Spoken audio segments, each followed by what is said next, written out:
नमस्ते दोस्तों।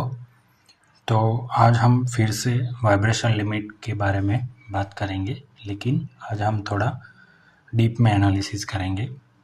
तो लास्ट वीडियो में हमने देखा कि हमने जो वाइब्रेशन लिमिट को जो है वो क्लास एंड जोन्स में डिवाइड किया हुआ था इस पर आईएसओ चार्ट।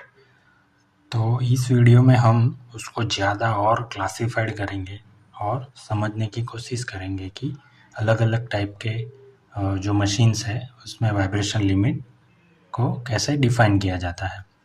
तो यहाँ पे आप देख सकते हैं कि मेरे पास जो एक चार्ट है वो भी आईएसओ का है, उसमें वाइब्रेशन लिमिट डिफाइन की हुई है। यहाँ पे भी सेम वर्टिकली जो है वो वाइब्रेशन लिमिट्स दी हुई है, लेकिन ये जो लिमिट वाइब्रेशन है वो डिस्प्लेसमेंट में है। ठीक है, तो सबसे पहले दोस्तों आपको अपना जो मशीन है उसका फाउंडेशन डिसाइड करना है कि फाउंडेशन कौन सा है, मतलब कि रिजिड फाउंडेशन है या फ्लेक्सिबल फाउंडेशन है। ठीक है, ये अगर डिसाइड हो जाता है जब, तो मतलब आपने देखा होगा कि बहुत सारे जो फाउंडेशन है वो सीधा ग्राउटिंग किए जाते हैं, उसमें बीच में कुछ भी सपोर्ट्स या स्प्रिंग सपोर्ट कुछ नहीं लगा रहता है। दूसरा होता है फ्लेक्सिबल फाउंडेशन। फ्लेक्सिबल फाउंडेशन जो है नॉर्मली टरबाइन या जो बिग साइज HVAC के फ़ैन है उसमें नीचे फाउंडेशन जो है वो स्प्रिंग के लगे रहते हैं, तो वो फ्लेक्सिबल कैटेगरी में आते हैं। उसके बाद आपको डिसाइड करना है उसका किलोवाट। ठीक है, जैसे कि 15 किलोवाट है तो उससे 300 किलोवाट जो है वो ग्रुप 2 में आता है, 300 किलोवाट से 50 मेगावाट ग्रुप 1 में आता है। उसके बाद पंप से अगर वो 15 किलोवाट से ज़्यादा के हैं और ये रेडियल एक्सियल फ्लो और मिक्स फ्लो वाले हैं तो वो ग्रुप 3 ग्रुप 4 में आते हैं। उसके बाद दोस्तों आपको डिसाइड करना है कि ड्राइवर कौन है, मतलब कि मोटर है, पंप है, गियर बॉक्स है या टरबाइन ड्राइवर है। तो जो मोटर अगर है तो ये ग्रुप 1 ग्रुप 2 में आता है, अगर गियर बॉक्स है तो वो ग्रुप 4 में आता है, और एक्सटर्नल ड्राइवर मतलब कि टरबाइन ड्रिवन है कुछ इक्विपमेंट तो वो ग्रुप 3 में आता है।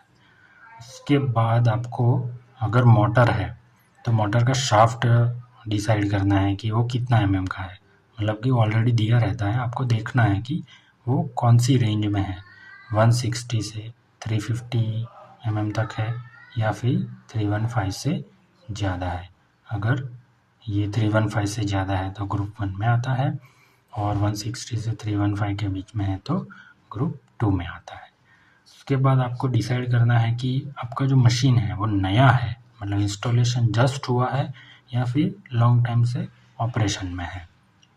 ठीक है, उसके बाद आपको डिसाइड करना है कि सपोज चलो भाई लॉन्ग टाइम से ऑपरेशन में है लेकिन फिर भी वाइब्रेशन बढ़ गया है, तो अब ये जो क्लास सी है वहाँ तक आप शॉर्ट टर्म ऑपरेशन कर सकते हो, मतलब ज़्यादा नहीं चला सकते इसमें, क्योंकि इसमें एक डर बना रहता है कि मशीन को कुछ ना कुछ तो डैमेज हो ही जाएगा, लेकिन अभी तक हुआ नहीं है, एक जस्ट प्रोबेबिलिटी है। यहाँ पे जो आप देख सकते हो कि डी है, जो क्लास डी है उसमें तो पक्का वाइब्रेशन की वजह से कुछ ना कुछ डैमेज होगा। तो यहाँ पे आप देख सकते हो कि अगर हम एक 15 किलोवाट से 300 किलोवाट का एक एग्जांपल लें, तो अगर नया मशीन है तो उसकी जो वाइब्रेशन लिमिट है वो 22 माइक्रोन्स है, डिस्प्लेसमेंट में दिया है ये। ठीक है ना, तो ये माइक्रोन्स में रहेगा, ये म्यू जो है वो माइक्रोन का यूनिट है, तो वो 22 माइक्रोन तक अलाउड है। उसके बाद अगर ऊपर जाते हैं क्लास बी में, मतलब अगर उसको ऑपरेशन हुए हुए बहुत टाइम हो गया है तो उसमें 45 माइक्रोन तक वाइब्रेशन अलाउड है। क्लास सी अगर जाते हैं तो आप 71 माइक्रोन तक उसको चला सकते हैं, लेकिन 71 से ऊपर जाएगा 90 माइक्रोन, 113, 140 माइक्रोन तक, तो वो मतलब कॉज करेगा, अगर मतलब कुछ ना कुछ वाइब्रेशन की वजह से डैमेज हो सकता है। तो यहाँ पे आप, और मिल्स में भी लिमिट्स दिए हुए रहते हैं, जैसे नॉर्मली सिस्टम 1 में काफ़ी जगह पे मिल्स में यूनिट रहता है और माइक्रोन में भी रहता है।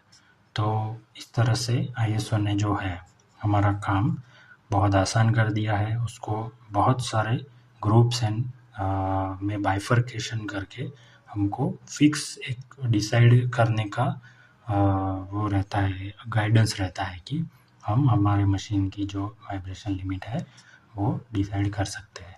तो आशा करता हूँ दोस्तों कि ये वीडियो आपको अच्छा लगा होगा। अच्छा लगा है तो ये चैनल के साथ जुड़िए, सब्सक्राइब करिए। नमस्ते, जय हिंद।